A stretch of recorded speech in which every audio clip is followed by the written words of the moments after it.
sifat-sifat cahaya. Saya sendiri Yunus Sunandar, sebelah kanan saya Ibu Margiti, sebelah kiri saya Ibu Tiara Putri Amelia.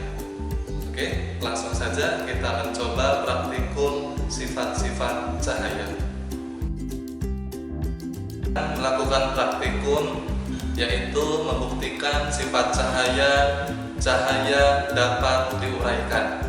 Alat dan bahan yang kita butuhkan adalah air yang sudah disimpan ke dalam mangkuk atau wadah apa saja, kemudian sedotan, kemudian sabun yang kita gunakan pada kesempatan kali ini yaitu Sunlight. Silakan teman-teman bisa menggunakan sabun apa saja, baik itu sabun colek ataupun sabun apa saja. Nah, ini untuk percobaan yang pertama, sifat cahaya dapat diuraikan. Percobaan yang keduanya, kita menggunakan ada DVD atau CD bekas ataupun yang masih baru tidak apa-apa, dan kertas berwarna putih ataupun boleh kertas apa saja ya. Dan yang lebih pentingnya itu senter, karena di sini kita tidak ada senternya, kita menggunakan cahaya dari handphone, dari HP ya. Ini untuk percobaan yang kedua. Kita langsung ke percobaan yang pertama. Kita campurkan air di dalam mangkuk di sini dengan menuangkan sabun Sunlight ya. Kita tuangkan di sini. Kita tuangkan secukupnya ataupun boleh sebanyak mungkin agar gelembung-gelembung yang dihasilkan tidak mudah pecah ya ketika ditiup ataupun dicampurkan dengan air seperti ini ya. Nah, boleh diaduk terus sehingga muncul gelembung-gelembung sabunnya, ataupun teman-teman semua bisa ditiupnya supaya cepat seperti ini dan akan muncul gelembung-gelembung udara ataupun gelembung-gelembung sabun seperti ini ya. Kalau kita perhatikan secara jelas gelembung-gelembung sabun yang ada di mangkuk tersebut, kita perhatikan di situ ada warna spektrum. Warna spektrum ini dihasilkan dari hasil dispersi cahaya. Dispersi cahaya itu sendiri adalah penguraian cahaya, di mana dispersi atau penguraian cahaya ini adalah penguraian cahaya putih menjadi berbagai macam warna setelah melewati prisma kaca atau titik air.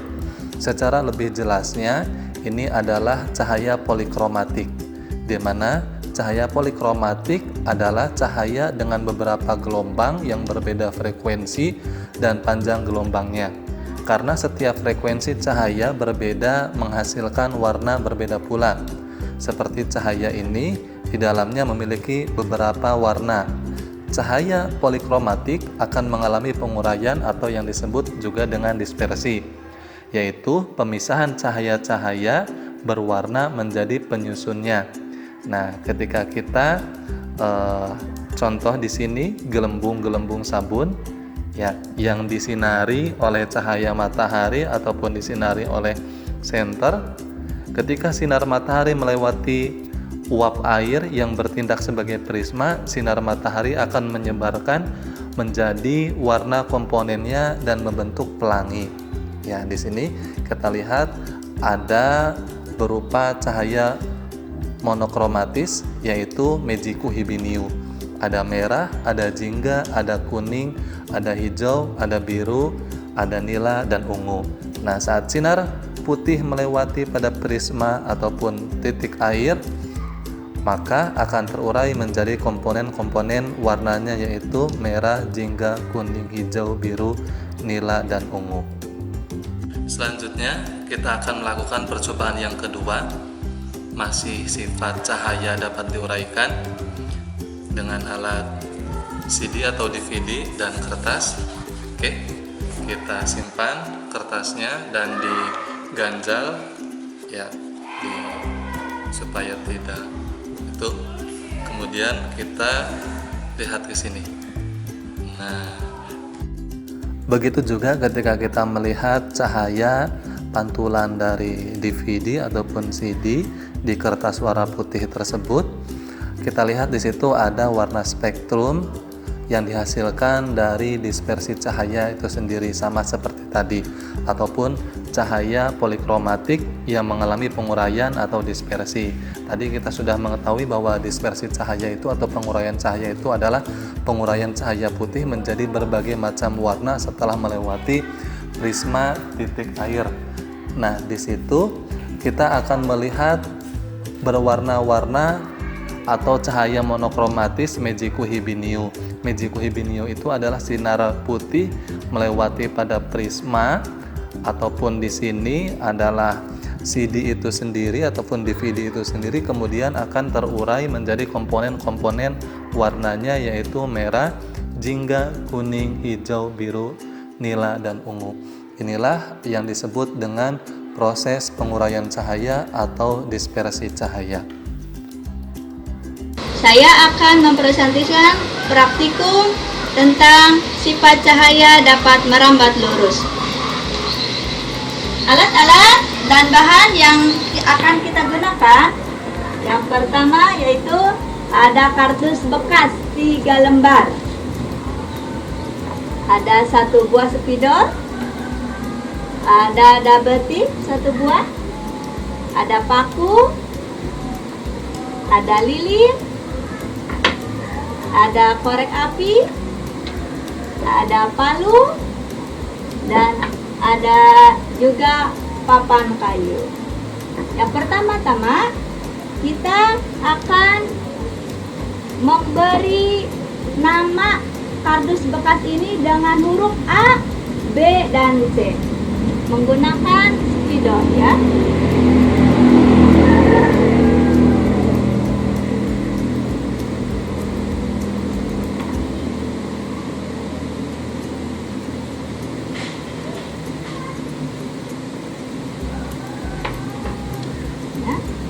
Kita sudah menamai A, B, dan C. Oke. Setelah kita namai, kita akan melubangi kardus ini dengan menggunakan paku ya. Supaya lurus dengan lilin, kita ukurkan dulu ya lilin dengan kardus yang akan kita lubangi.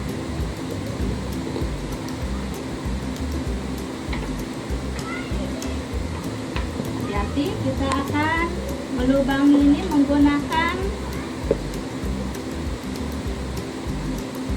paku dan palu ya.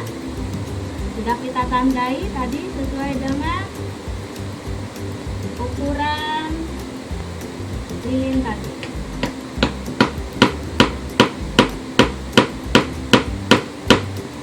Oke. Kalau sudah tembus semua ya. Kita ambil saja. Sudah terlihat lubangnya ya semua ya. Kita dulu. Setelah tiga selop ya, kita sudah tempelkan kardusnya.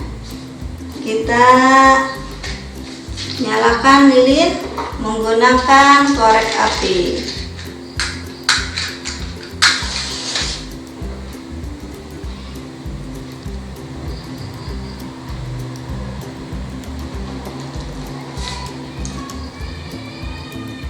Kita nyalakan, dekatkan dengan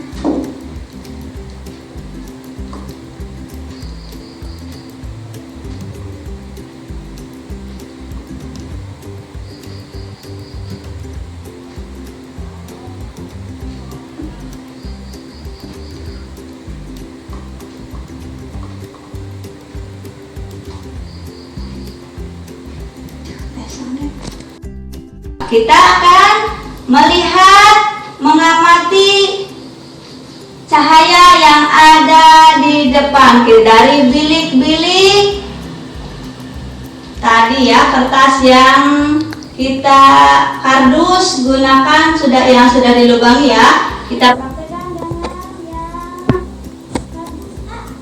Melihat tidak terlihat karena tidak lurus dengan cahaya. Kita lihat dari kardus yang B. Tidak terlihat juga. Coba kita lihat dari yang C. Ternyata terlihat karena yang kardus C itu lurus dengan cahaya lilin. Oke. Coba sekarang kita praktekkan luruskan yang B juga sama dengan yang A ya.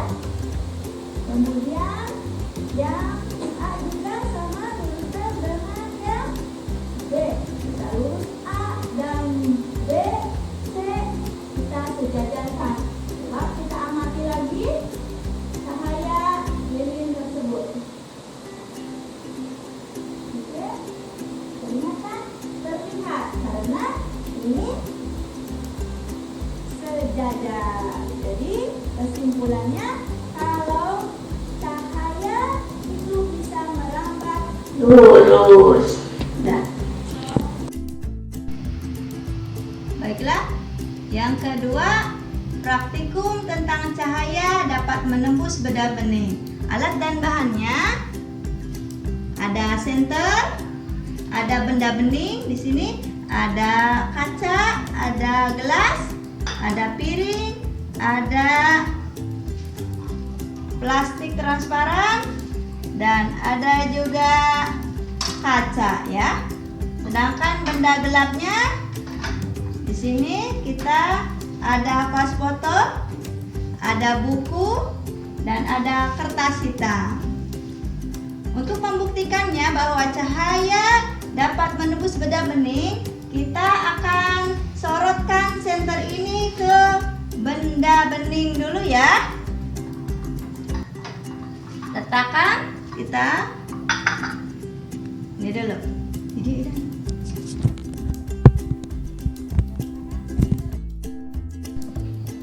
Cahaya senter ke kaca.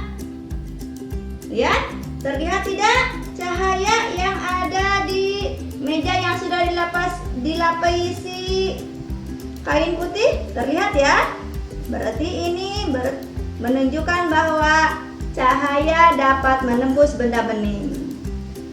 Kita lihat lagi contoh benda bening yang kedua, yaitu kertas transparan. Ya, kita sorotkan, terlihat juga ya cahayanya. Yang ketiganya gelas, terlihat juga ya, masih ada cahayanya. Dan yang terakhir, ini juga masih terlihat cahaya, karena ini benda bening ya. Coba kita lihat kalau buku, ada cahaya enggak Ibu? Tidak ada ya. Sekarang yang vas foto, tidak juga terlihat, malah ada bayangan hitam. Dan yang ketiganya, benda gelapnya tentang apa? Plastik hitam. Terlihat tidak cahayanya? Tidak ya. Berarti dapat disimpulkan bahwa cahaya dapat menembus benda bening saja, sedangkan benda yang gelap tidak bisa. Terima kasih. Perkenalkan, nama saya Tiara Putri Amalia. Saya akan melakukan percobaan mengenai cahaya, yaitu pembiasan cahaya dan pemantulan cahaya. Mari kita siapkan alat dan bahannya. Pertama-tama kita siapkan 3 buah gelas bening atau gelas plastik juga bisa. Lalu pensil atau pulpen atau kuas. Terus ada minyak goreng. Nah, dan air mineral. Oke, selanjutnya kita tuangkan air mineral ke setengah gelas ya, pada gelas A. Lalu kita tuangkan 1/4 air mineral dan minyak ke gelas berikutnya.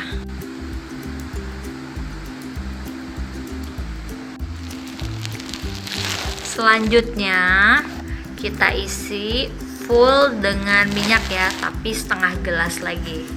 Setelah semua bahan siap, nah kita mulai ya untuk celupkan pensil atau kuas ini ke 3 gelas tersebut. Kita masukkan ke gelas pertama, gelas kedua, gelas ketiga. Lalu kita amati perbedaannya.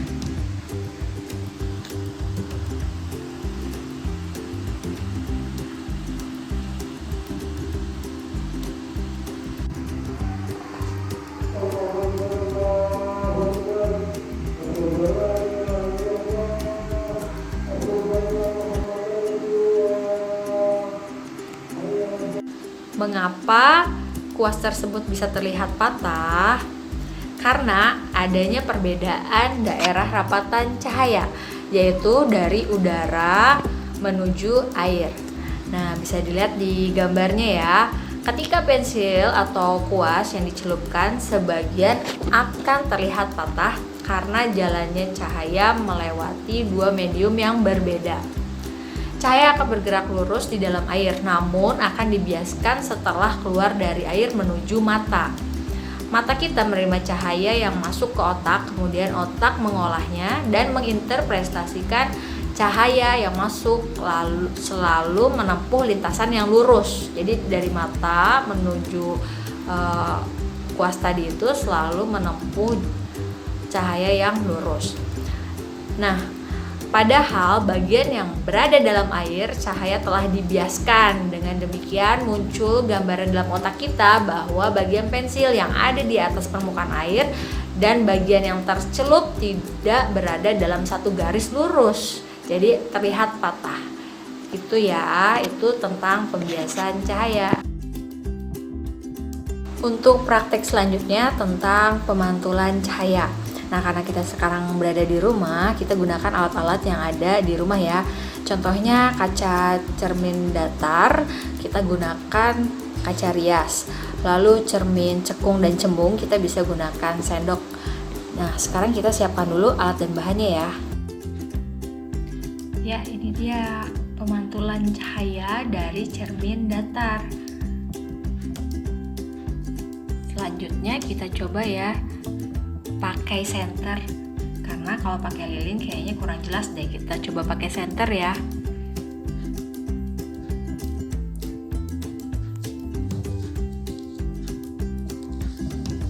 Setelah mengamati pemantulan cahaya dari sinar datang dan sinar bias terhadap cermin datar, sekarang kita bisa lihat ya bahwa cermin datar itu memiliki jarak yang sama bayangannya dan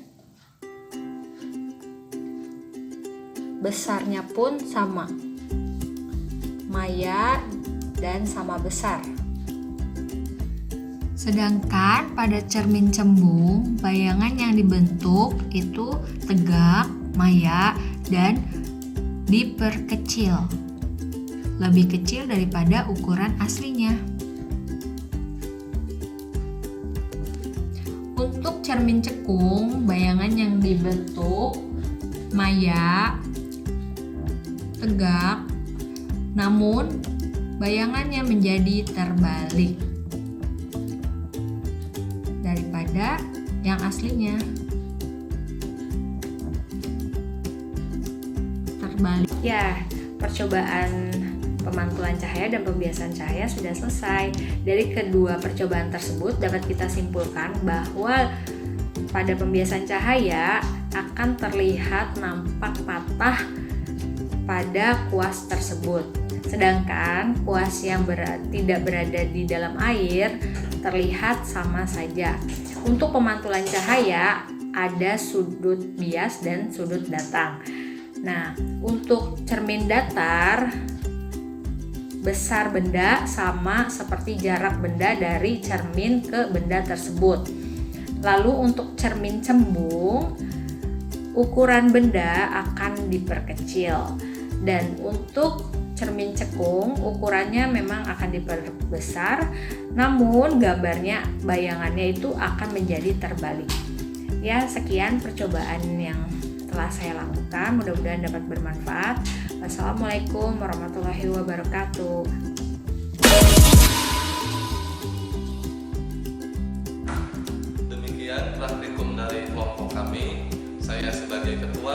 standar. Mohon dimaafkan apabila banyak kekurangan. Jangan lupa like, komen, dan subscribe. Oke. Assalamualaikum warahmatullahi wabarakatuh.